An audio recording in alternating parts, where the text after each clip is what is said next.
Mathematics, Ramanujan School of Mathematical Sciences takes pride in celebrating the National Mathematics Day 2022. I, G. Arshia Farhat, on behalf of the faculty, staff and research scholars and students of mathematics fraternity, welcome you all to this celebration. An equation means nothing to me unless it is expressed as a thought of God, said Srinivasa Ramanujan. Srinivasa Ramanujan is an Indian mathematical prodigy who was born on 22nd December 1887 in Erode, the present-day Tamil Nadu.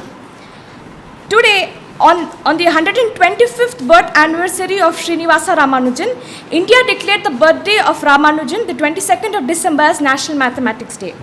Today is a special day with an interesting date, 22/12/22. It is absolutely rare to find this date in this century with the 22nd day of the month and 22nd year of the century.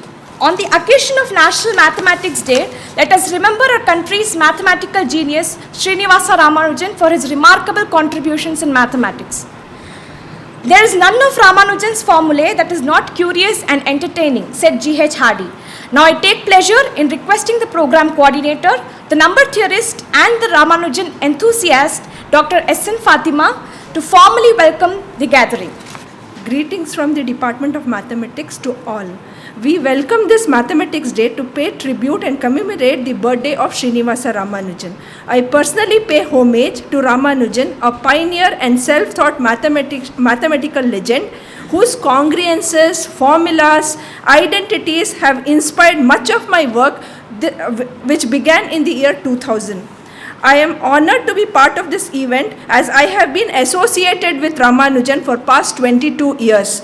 On behalf of my department, Mathematics, I take pleasure in welcoming our Honorable Vice Chancellor, Professor Gurmeet Singh, to this occasion. Thank you, sir, for your valuable presence in spite of your very busy schedule. With due respect and regards, we kindly request you to accept our token of gratitude from our Honorable Dean.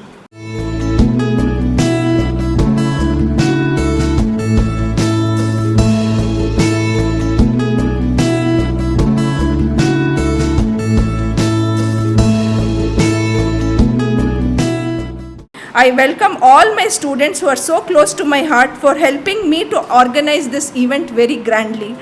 Thank you all of you for contributing directly, indirectly and making this event a grand success. I am sure that all of you will have an academically fruitful, intellectually enriching and culturally merit time. Thank you, and once again I thank our Honorable Vice Chancellor despite his busy schedule to make for this event. Thank you, sir.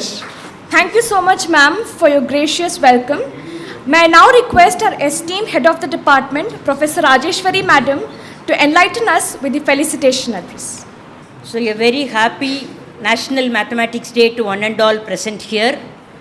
Our Honorable Vice Chancellor, Professor Gurmeet Singh, our energetic Dean, Professor Tirupati Rao, my dear colleagues from Mathematics, Statistics and other departments of Pondicherry University, and my dear enthusiastic students and friends. Once again, a very warm good morning to one and all present here. It is indeed my great pleasure to welcome you all for this nice celebration of our famous Indian mathematician Srinivasa Ramanujan's 135th birth anniversary.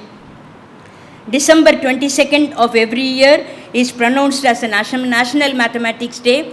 The very day 10 years before, on his 125th birthday, the Indian nation has announced this day to be celebrated as a National Mathematics Day. So today happens to be a very, very special day because it is 22/12/22. I am sure most of you might have heard or read about this famous mathematician Srinivasa Ramanujan, but a few points particularly for the present first year students present here. On this day of 135th birth anniversary of Sri Ramanujan, he is remembered for his unique mathematical brilliance, which he had largely developed exclusively by himself. He is recognized as a phenomenal mathematical genius. He has made substantial contributions in the fields of mathematical analysis, number theory, and infinite series. is selected as a Fellow of Royal Society in 1918 on his research on elliptic functions and number theory. In the words of Paul Erdos, he says, I quote, suppose that we rate mathematicians on the basis of pure talent on the scale from 0 to 100. G.H. Hardy gets a score of 25. Professor Littlewood gets a score of 30. And Hilbert gets a score of 80. Ramanujan gets a score of 100 out of 100. So this is in the own words of Paul Erdos, another great mathematician. And unfortunately, this Ramanujan lived very short life. At the age of 32 years, he died in 1920. He has produced a number of identities, conjectures, equations in mathematics, theorems and proofs, running over more than 4,000 of them. Today, we have gathered here to celebrate the dreams, ideas and influence of this very special mathematician. The department has organized several events, games, quizzes, poster competitions, etc. I invite you all to participate in a large extent and make this function a very grand success. I once again welcome you all for this event. Thank you one and all. Thank you so much, ma'am, for initiating the details of the day. Our Honorable Vice Chancellor is a renowned academician who is also known for his versatile, modest and simple nature. I am honored to request our humble chief guest of the event, Honorable Vice Chancellor Professor Gurmeet Singh, to inspire us with his insights on the occasion. Sir, please. Good morning, friends. I am delighted to be with you for two reasons I always tell. One is that when you come to a group of mathematicians, mathematics students, you get a very special kind of energy which can be felt, cannot be described. That's one. Second, mathematics as such is such an important subject that many of us, I am saying many of us, and the number in terms of my assessment will run to more than 80%, we undermine this subject. I am saying 80% of our countrymen, they undermine mathematics. Go to any society, any meeting of academics, they will talk about all other sciences. Of late, biosciences they will talk about, nanosciences they will talk about, green energy they will talk about, energy sector they will talk about. When it comes to maths, you will find a very strange expression on their faces. And when we come down to sanctioning projects, they will say a lot has been done on this, so let's give it to zoology, let's give it to this, that. But maths is not being given adequate importance which this science deserves. Let me tell you the success stories. You Google it. Out of the number of presidents that United States had, how many of those had, 4 had chemistry background, but how many of those had mathematical background? I want you to see and check. Out of the Britishers, the top leaders, we will name Margaret Thatcher of the one of current times. She was a polymer chemist. She went on to do a doctorate in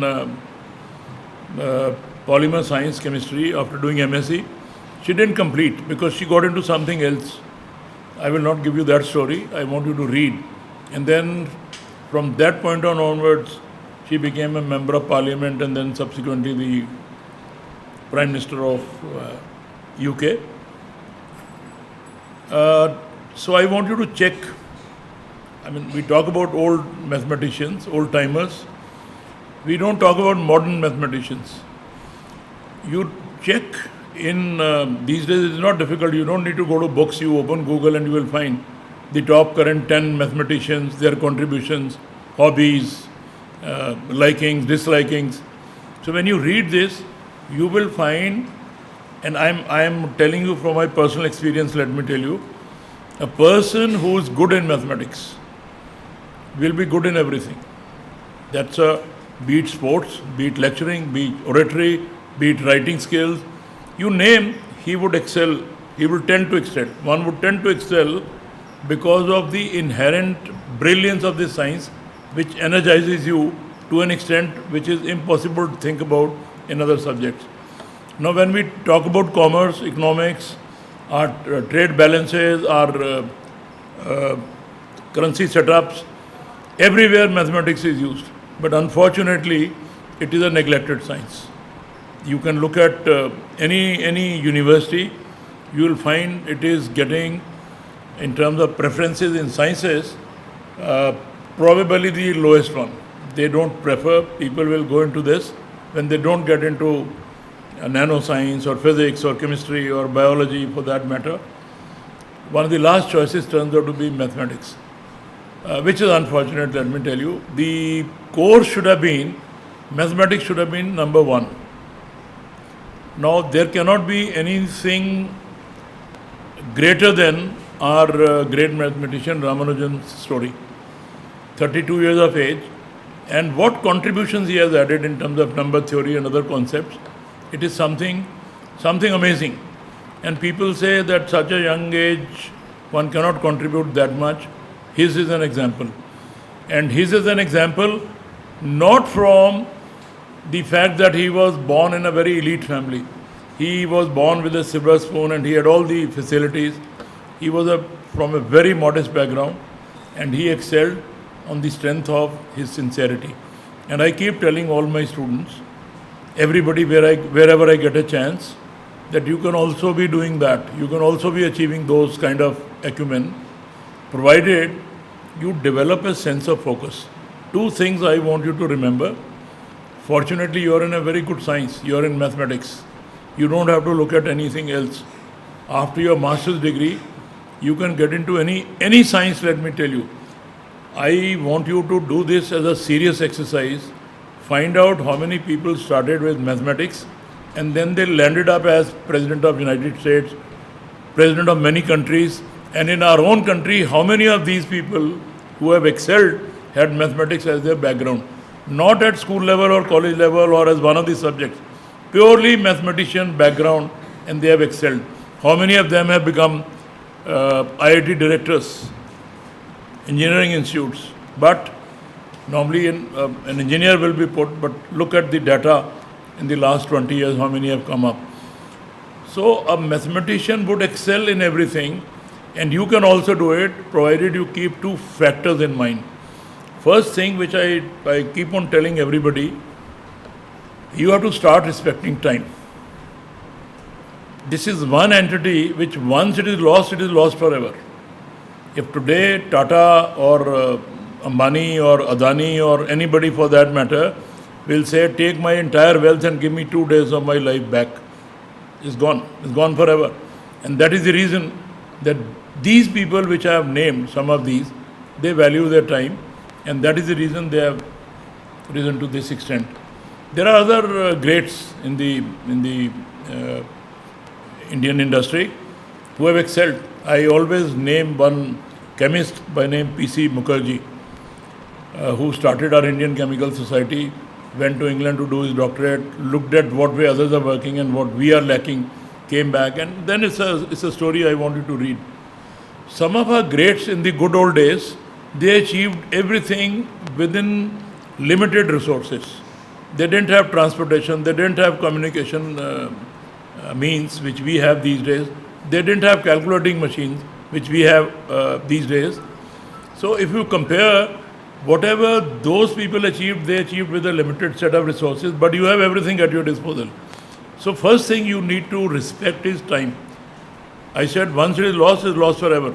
You can recover your health, you can recover your wealth, you can recover your character, but time lost is lost forever. So therefore, use it very judiciously. I am just giving you one example. When we said quickly get into this, had it been any defense organization, you would have seen how smartly people would have entered, and less than 30 seconds they would have taken their seat. Here, we were so casually entering here as if somebody has to enter into a movie theatre and everybody would wait here. Despite my telling, move in, you could have moved in from here, you could have rushed in. There were many vacant seats, which still they are there. But we were thinking what to do, where to sit, how do I go. Some people were munching. All that is, you should be smart enough in your movements. When you enter the class, move like a bullet. Because, as I said, time is essence. Start respecting that. And if you do that, let me tell you, you will start wondering that what do I do with time? I have so much, I have to do this. I wanted to do these 10 things, I have finished. How do I go? What else do I do? That kind of feeling will start coming into you. Provided you keep what I am telling you in mind. When we look at this, I'm wondering how to put it to you. I will make a very paradoxical statement. More work you have, more time you will get it. Please keep this in mind. It's something people will never tell you. Whatever I'm telling you from my own personal experiences. I've never looked at anybody else. So more time means more work. More work means more time.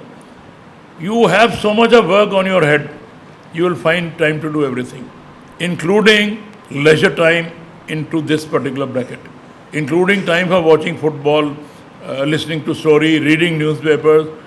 But if you have too much of work, look at the other side of the story. If you have no work, you will have no time. Look at fellow who's standing outside and maybe fagging or whatever. You ask him, where is mathematics department? He says, I have no time, ask somebody else. He'll be irritated. He's not doing anything. But one is just standing there. I don't know what thoughts he is in. This is the result of when you find no work and no time. Too much of work and too much of time. Go to a person who's extremely busy. I'll give you an example of, let's say, the chairman of our planning commission, or prime minister for that matter, or any senior minister, or any of the IIT directors, or any of the, I'll not name vice chancellors, because there are many kinds. There are private universities, there are state universities, so I'm not putting them into that club. But you tell them, we want this to be done, they will never say they have no time. Never ever you will hear that. They'll say, okay, you leave it here, let me see how best I can sort it out, how best I can do that. Whenever somebody comes and says, this is the problem, I always say, leave it here, let me think of, and we'll get back to you. And we do get back, and we do carry out that particular work. So please remember this, more work means more time. So you put in more work, you will get more time. Then how do we get more time?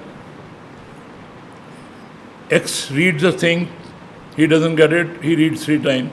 One fellow reads it in one go, one registered fair bit of it, and another fellow has a photographic memory. One reads and then one remembers. That's it. You don't require to be reading it again. Where is the difference? Do you think one has blue blood and the other has yellow blood and you have red blood? Everything is same. Yes, there are inherent some differences, but then you all have same characteristics. The one who registers everything in one go is the one who has absolute sense of focus. When you are reading, your thoughts are not going to how do I haul up my colleague? He insulted me 2 days back. What am I going to do? How do I take revenge?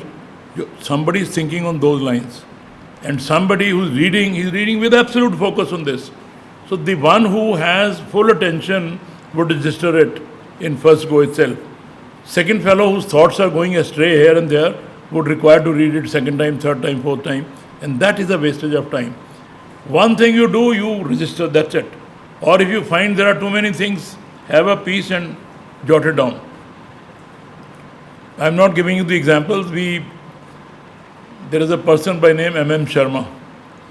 He's an engineer.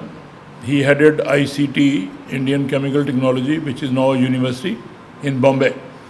And he was the first engineer FRS of our country. He's still alive. He's 85 years of age.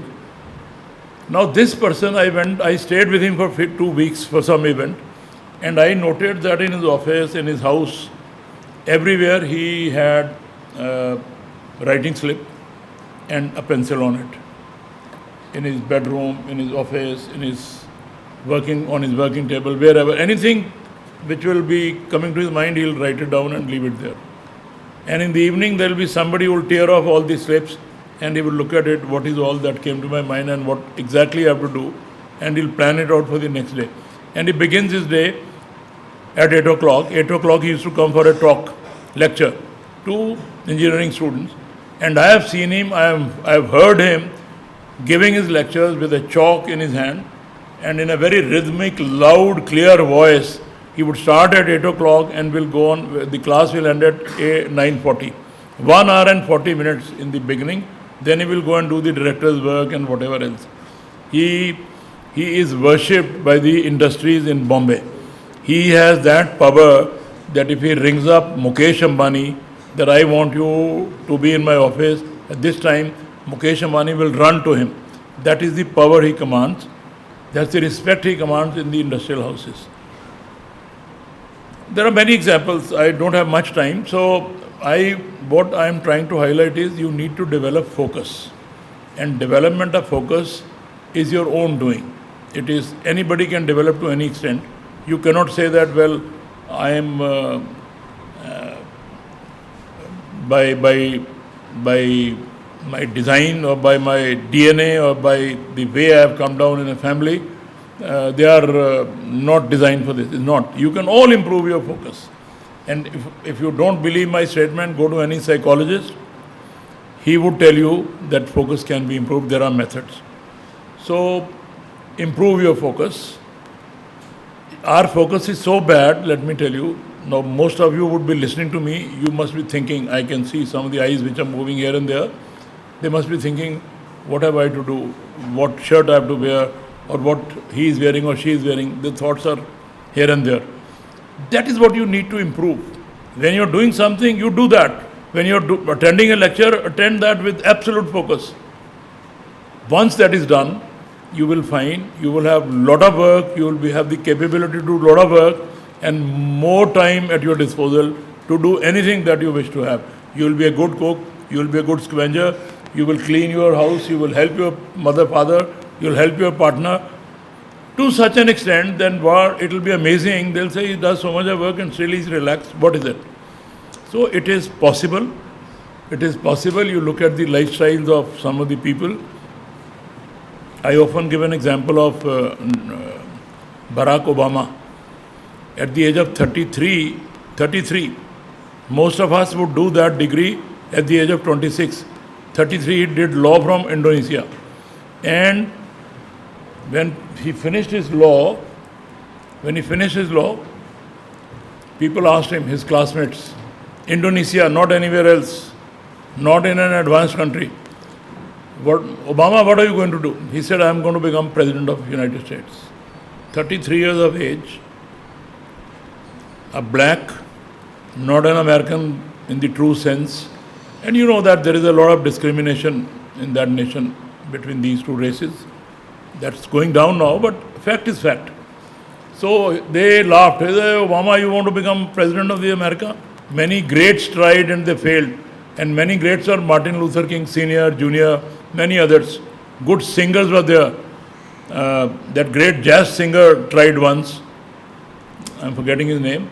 So this, they all tried at one time or the other. Some great actors tried to become President of the United States. They failed. So they said, what are you trying to do? He says, I want to become, repeatedly said. And he repeatedly announced in his lectures wherever he got a chance. Subsequently, he moved to United States. He was born to a Kenyan mother, different heritage, moved there. Then whatever he did, it's a story. From 34th year of his life to 42nd year of his life, he moved into American politics. And what he did, I think I want you to read. And at the age of 46, he was the President of the United States of America. And one of the very successful presidents, let me tell you. One of the very young presidents, not the youngest, one of the very young presidents. And who won the second term with a greater margin. And now what he does, that also I want you to see. How does he spend his time? These are success stories. And these are all with the science background, moving into something else, and then moving into very different sort of subjects. So mathematicians, I have been making one statement everywhere, people will bear me out. Somebody who is good in mathematics will be good in all subjects. It's a statement you have to record.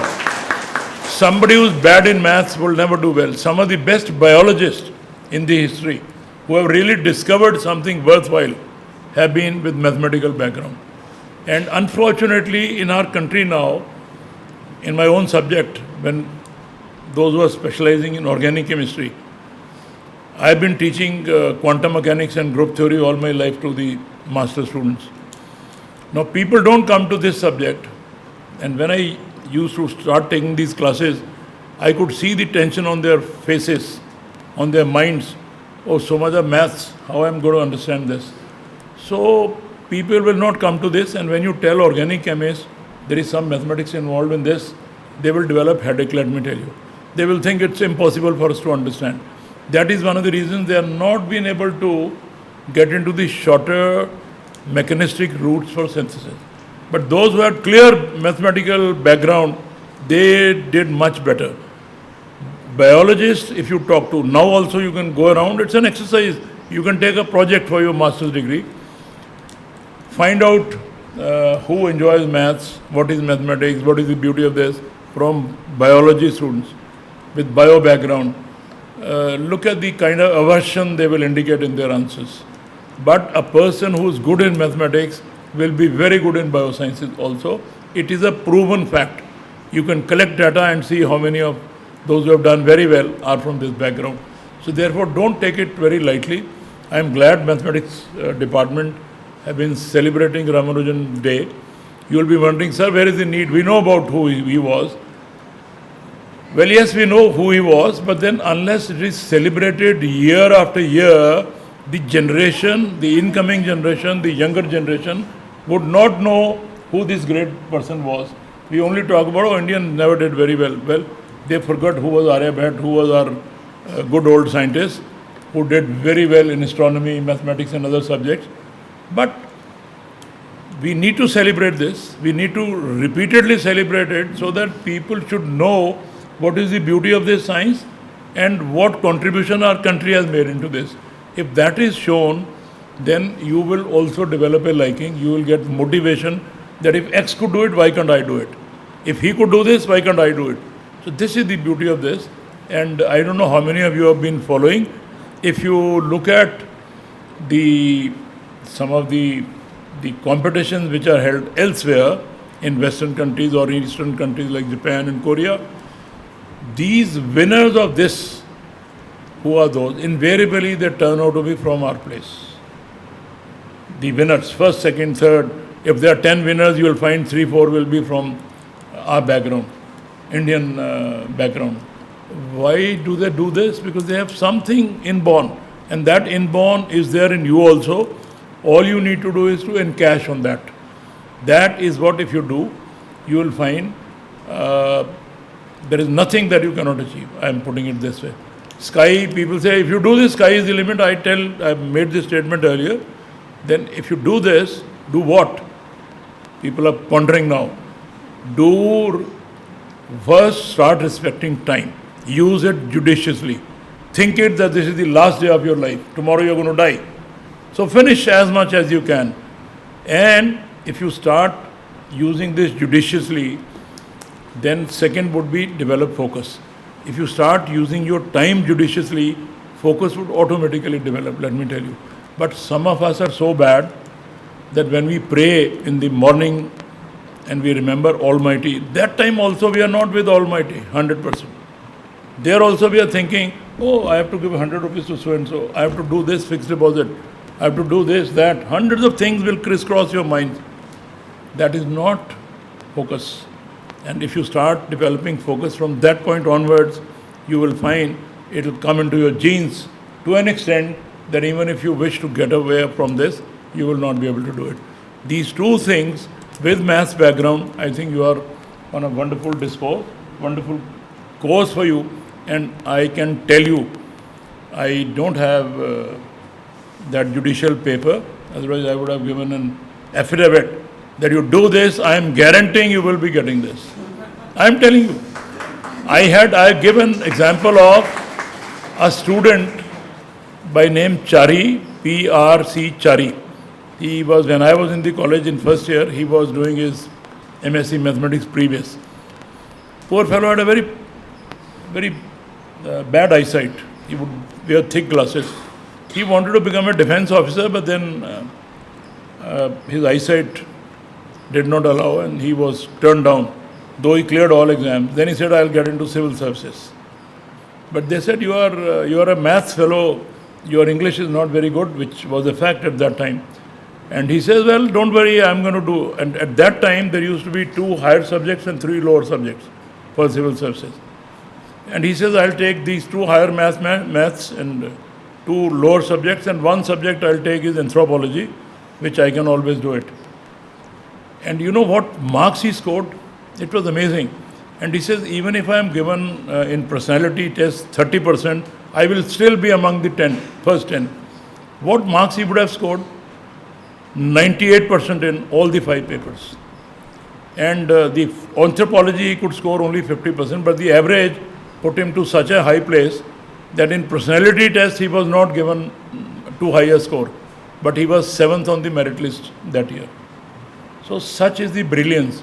And then after that he said, I wanted to prove a point that I am from maths, therefore I will stay in this service only for 3 years and then move over to United States. Served there, became a district collector, resigned, went to United States, and after that what he did, he established a chair in universities there, earned so much of money that it is unthinkable. There is another example of N.S. Kapani, a great physicist with mathematics background. 1956, he said, light can be bent, images can be transferred. People never believed. He says, well, that's a fact. He showed this in 1955, brought Japanese research scholars, and he worked with them. And well, as the story goes, I want you to read Narendra Singh Kapani. And then he went to US, started this. He is the father of optical fiber, let me tell you. We don't give credit to him. He was not given Nobel Prize. The person who worked with him and his student, whose papers, he shared papers with 3 generations. First generation, second generation. The person who was given Nobel Prize in this area was his 3rd generation student. But this Kapani opened so many ventures, and the money that he earned out of those is unthinkable. I don't know, you start putting zeros, you will get tired of counting those zeros. That's the amount he earned, and he donated billions to American universities, created 3 chairs. What are those chairs? One on Indian religion philosophy. Being a scientist, he did this. One purely on Indian music. 3rd, purely on Indian culture. That's it. So this is the power of persons with clear mathematical concepts. I've given you some examples. There are umpteen number of examples. My bad habit is when I'm just about to sleep, I read too many things of a divergent nature. So this is one of those things which I read. And everybody had criticized. He died last year at the age of 96, incidentally. He had all the honors of America, Europe, and our government also gave him Padma Vibhushan, and somebody commented that he deserved to have Bharat Ratna. But well, that's the way things are. Everybody is not given. He never expressed any regret, but he had the satisfaction. He would tell the youngsters, do these 2 things. Focus, judicious use of time. And at the age of 96 also he would come into his lab and work till about good 10 o'clock. And let me tell you, is it that he was a workaholic? Do you think he never enjoyed music? He was a good singer. He would play instruments and he would sit with the students and enjoy all kinds of things, even at the ripe age of 96. Have you heard the name of Mukul Bhargav? Recently, he was one of the architects of our NEP. He is a mathematics fellow. He's worked on number theory. He's still working on number theory. And he's the one who has related number theory to our musical concepts, notes. And he's a very good veena player. He's a very good sitar player. He's a very good flute player on the strength of his knowledge of music, number theory. And how old is he? 36, 38 I think now. So if they could do it, these are all modern time examples I'm giving you. But our problem is, unless I have narrated, you have now come to know about it. Had I not narrated this part to you, you would have thought, well, that's the way it is. Nothing can be done. Everything can be done. 2 concepts, use of time in a very judicious manner and development of focus for your own career. That's about it. Nothing else is needed. हम जो कहते हैं ना कई बारी dhyan lagana in yoga. This dhyan is nothing else. It is a way to improve your focus. That's about it. So do that. I am sorry I have taken more time, but I am hard pressed for time. I was in a hurry, but I thought this is one occasion when I can share my thoughts with you, when I can tell you that you are in the best of the subject, at best of the times, in best of the countries. These three things I have summed up. Mathematics is a great subject, and you are into it at a time when the whole world is taking off and everything is on your palm. Any data you want, any calculations you want, you can do it. That is the advantage. You are in such a position now, and you are in a country which is the youngest country in the nation. What we are doing is, I don't have time to dwell, but you think of any area where we are not doing very well, despite our limitations, despite our differences, despite our diversities, but we are doing very well, and the whole world is looking up to our country. COVID, BF7 is coming into it. Throughout the world, they are saying, well, it will spread this way, that way, but India is in the safer circle. Still, they are saying. Now we are taking our own precautions. We are having high-level meetings and all. But this is the greatness of this country, and this is where you are there. I was not there at your age in that place. I never even used to have a calculator. First calculator that I got was in 1979. One of my students sent it from Mauritius, whom we used to teach in DU. And I was so thrilled. Ordinary calculator, it used to cost about 2,000 rupees, and our salary used to be 470 rupees. So it was a big thing, for us. Now you are in the, so I'll repeat and wind up. You are in the best of subject, at best of time, in best of the country. So that's it. So you encash on this, it is up to you. If you are not able to do it, then don't blame me that I never told you. Don't blame any one of our friends. You will have only to blame your own self. That's about it. So with these words, I wish you all the very best, and I compliment the department that they have organized this event to celebrate the birthday of our great mathematician Ramanujan. No appreciation is enough. No words are enough. He was a great person, and you are remembering. I compliment you, and I wish that same kind of qualities you get into your minds, and you inherit the best of the values out of that. So thank you very much, and all the very best. God bless all of us. Thank you, sir, for the profound discourse. Sir has augmented our pride of mathematics and has also emphasized on the importance of time. Thank you so much, sir, for your valuable suggestions on time management. I hope it will be very helpful for all our students. As my duty for this today's program is special address. It covers everything, it seems. Whatever I speak, it really relevant. But I would like to mention one thing. As our Vice Chancellor, I completely agree with him that math is a subject which is a part of the knowledge, in the sense that without this knowledge, our operating systems cannot work. I can say this math knowledge, having math knowledge, is something like an embedded property. We are performing our day-to-day activities with mostly this knowledge. It is just now, it has happened to me, a flash-like interaction on the posters that were posted there. Somebody, I don't know, who has disclosed that 2520 is the least number of 1 to 10. May I know who is that discloser?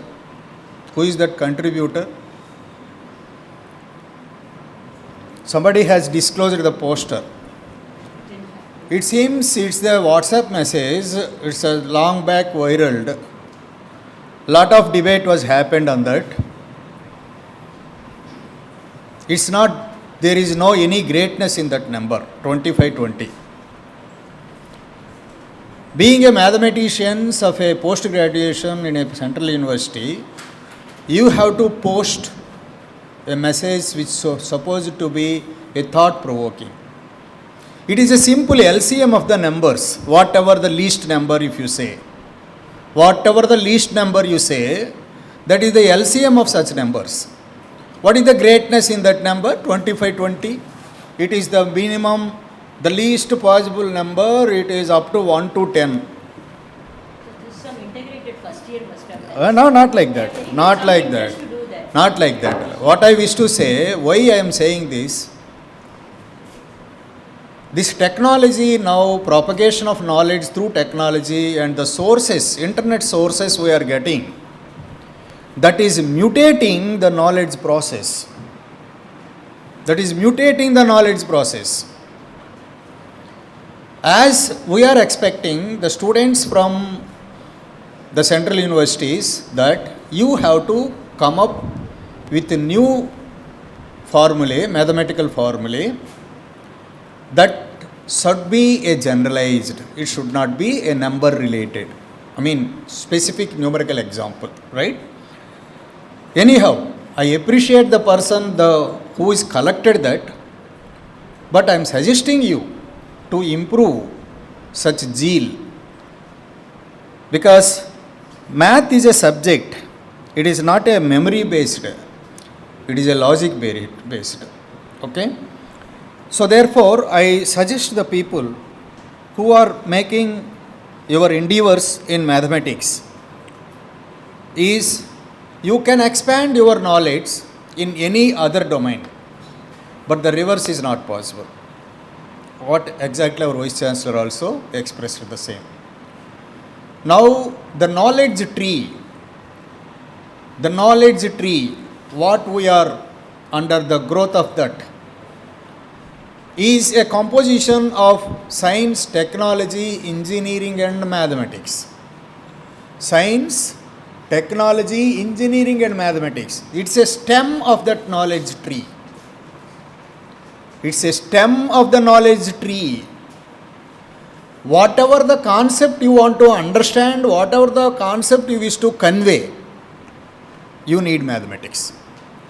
Without mathematical language, you cannot communicate any concept of science, technology and engineering. This is the orientation of the current new educational policy, and Government of India is making all its efforts, Ministry of Education is making all its efforts to see that you are a global citizen. Wherever you are training, you are getting training, you are supposed to deliver your goods on any part of the globe. So therefore, your education should be compatible for whatever the environment that is going to be. You may pursue your graduation or post-graduation here at Pondicherry University, but it is expected that your productivity, your reciprocation, your contribution to the society on any part of the globe. So that is the reason universities have a greatest responsibility of making the society with our knowledge. We have to ignite the knowledge concepts. Of course, mathematics is such a beautiful subject, such a beautiful discipline. Earlier, I am in the impression that when I was student, mathematics is a discipline. But at the age of 56 and plus, I came to know that mathematics is not a subject, it is an operating system. It is an embedded knowledge which is supposed to be everybody should have. It is a language of communication, technical language. So if you are good in this communication, you will have very bright future in any domain, whatever the activity you are going to handle. So with this phenomena, let us commemorate the great legendary of mathematics who makes India proud in the modern age. In fact, we Indians have a proud legendary history through Vedic mathematics. So recently I had received one communication where this calendar consisting of Vedic mathematics, the people from India, there are people called Pingala, Varahamihira, Bodhayana, or the people contributed a lot. Sulabha Sutra. Okay? You may heard about Pythagoras theorem. That Pythagoras theorem is concept of Bodhayana Sulabha Sutra. There are people in ancient India makes India proud. Mathematics, in the area of mathematics. So, we have our ancestors. They inspired us. They have a great legacy. Let us make their legacy to be continued through this mathematics. So, with this, if anybody wish, I have already shared with your HOD this calendar, this 2023 calendar. This has made exclusively designed for mathematics concepts who are the contributing person, Maharshi, Bodhayana, Pingala, Varahamihira, and all these people, Brahmagupta, Siddhanta, Maharshi, Bhaskaracharya, Aryabhatta, Bhaskaracharya, these are all the people. And the modern age, Shakuntala Devi and Leelavati, these are all the people made mathematics proud, India also proud through mathematics.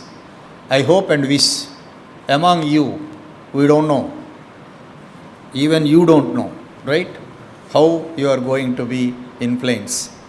I wish any of my students, if elevated to like Ramanujan, it will be the happiest news for us, and it is the real contribution, means real gift to your teachers. I wish and bless that you will achieve it. Thank you, one and all. Thank you, sir, for the distinctive address. Living in a state of gratitude is the gateway to grace. As we move towards the end of the program, I request Dr. Pankaj Sharma, Associate Professor, Department of Mathematics, to propose the vote of thanks. Good morning, everyone. Now almost we are at the end of the first half of this beautiful program. So today I, Pankaj Sharma, take the opportunity to express my gratitude into words. First of all, I would like to thank the Almighty who make this event a most beautiful event for all of us.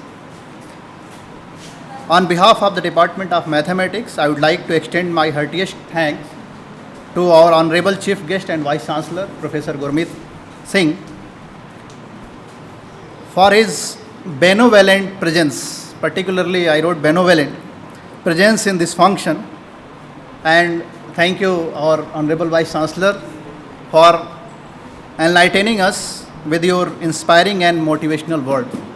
Last but not the least, heartfelt congratulations to the volunteers and our beloved students for your hard work, which has made this event a memorable one for all of us. Thank you once again, one and all. Have a good day.